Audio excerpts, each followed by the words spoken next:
Hi everyone, welcome back to my channel. तो हमारा session चल रहा था बुक्स का। तो उसमें नेक्स्ट सब्जेक्ट है हमारा पदार्थ विज्ञान का। तो पदार्थ विज्ञान के लिए आई गोट द बेस्ट बुक। मुझे नहीं पता दूसरे लोगों ने क्या प्रेफर किया है, क्या नहीं प्रेफर किया है, बट मैंने जो बुक प्रेफर करी थी it was really very very nice. और मैं सबको रिकमेंड करती हूँ ये वाली बुक मुझे, क्योंकि ये वाली बुक बहुत ज्यादा पसंद है। पदार्थ विज्ञान एक ऐसा सब्जेक्ट है, अगर समझ में आ गया तो it is very good, very easy. अगर नहीं समझ में आया तो थोड़ा सा कॉम्प्लिकेटेड लग सकता है। तो शुरू में मेरे साथ भी यही हुआ था, मुझे पदार्थ विज्ञान बिल्कुल भी समझ नहीं आता था, बट फिर धीरे धीरे समझ आने लगा। और मेरी बुक जो है ये दिस वन, वो बहुत अच्छी है। तो मैं आपको इसका नाम बताती हूँ, ये है प्रबोध येरावर। तो ये वाली बुक है वो दिस वन, ये मेरे लिए मैजिक बुक थी। वो इतनी छोटी सी बुक है और ये आपका इजीली अच्छे मार्क्स से आपको पास करा सकती है। मुझे नहीं पता बाकी लोगों ने क्या प्रेफर किया है, बट ये बुक मैजिक है। आप आसानी से अपना एग्जाम अच्छे मार्क्स से इसे पास कर सकते हैं। इसमें सब कुछ है आपके लिए। छोटी सी है बट बहुत हेल्पफुल है। और लकी लोगों के लिए मेरे दोस्तों ने जो यूज करी थी वो है भटकर। ये है अरुंधत की भटकर है। तो अब ये हिंदी में भी इसका पब्लिकेशन आया है, तो हिंदी वाले भी यूज कर सकते हैं। हिंदी में भी है और मराठी में भी है, बट मेरी फेवरेट ये प्रबोध की बुक है। नेक्स्ट जो हमारा मेन बीएमएस का सब्जेक्ट है, जो कि बीएमएस का सोल है, वो है Charak Samhita. Samhita is it is very important to read Samhita from the start. First year में संहिता के ज्यादा टॉपिक्स नहीं है आपको, आई थिंक ओनली 12 चैप्टर्स हैं, तो वो इजीली हो जाते हैं।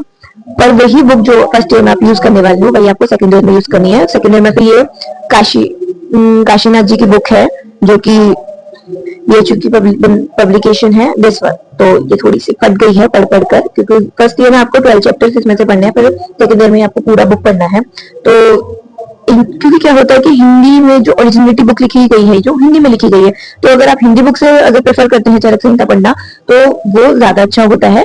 बट मराठी साइडर्स को थोड़ा सा प्रॉब्लम होता है हिंदी समझने के लिए, तो उनके लिए ये मेरे फ्रेंड्स ने प्रेफर करी थी। काड़ी की बुक है ये काफी अच्छी बुक है। बट अगर आपको हिंदी अच्छे से समझ में आती है तो आप ये काशीनाथ जी की बुक है, आप प्लीज ये वाली प्रेफर करिए। और इसमें व्याख्यान बहुत अच्छे से दे रखा है, तो आप अच्छे से पढ़िए।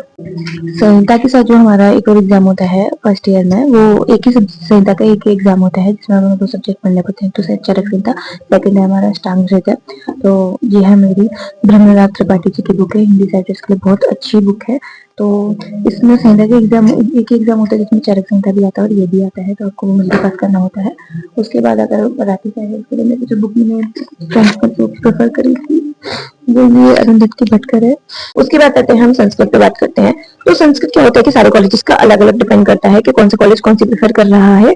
तो मेरे कॉलेज में जो प्रेफर करी थी, और मुझे ये नहीं पता कि अब कौन सी चल रही है, तो जब मेरे टाइम पे थी शायद अब चेंज हो गई है, तो ये सोपे की बुक थी हमारे टाइम पे। ये अलग अलग होती है संस्कृत की बुक, आई डोंट नो कि अब कौन सी चल रही है, फिर आपके कॉलेज में कौन सी चल रही है। तो संस्कृत का देखो, संस्कृत एक ऐसी सब्जेक्ट है जो कभी किसी ने पढ़ी होती है या फिर कभी किसी ने बिल्कुल नहीं पढ़ी होती है। तो मैं सेकंड वाले में से थी जो किसी मेरे को नहीं पता था संस्कृत सब्जेक्ट के बारे में कुछ भी, बट मैं एक बार में पास हो गई थी बिकॉज ऑफ माई फ्रेंड्स। तो हम सबने साथ में ग्रुप स्टडी करी थी, तो जिसकी वजह से मैं पास हो गई थी। तो Sanskrit it all depends on the hard work, आप कैसे इसे पास करते हो। बाकी तो ये सारे सब्जेक्ट बहुत ईजी हैं। एनाटॉमी में 50-50 का परसेंट रहता है, 50 मॉडर्न आता है, 50 आयुर्वेद आता है। तो मैंने मॉडर्न के लिए आपको बता ही दिया है। बाकी सेकेंड ईयर के स्टूडेंट्स के लिए अगर बुक मैं जल्दी ही यूट्यूब पे डालने वाली। अगर आपको वीडियो अच्छा लगा तो लाइक, फॉलो, सब्सक्राइब। मिलते हैं अगली वीडियो में, बाय।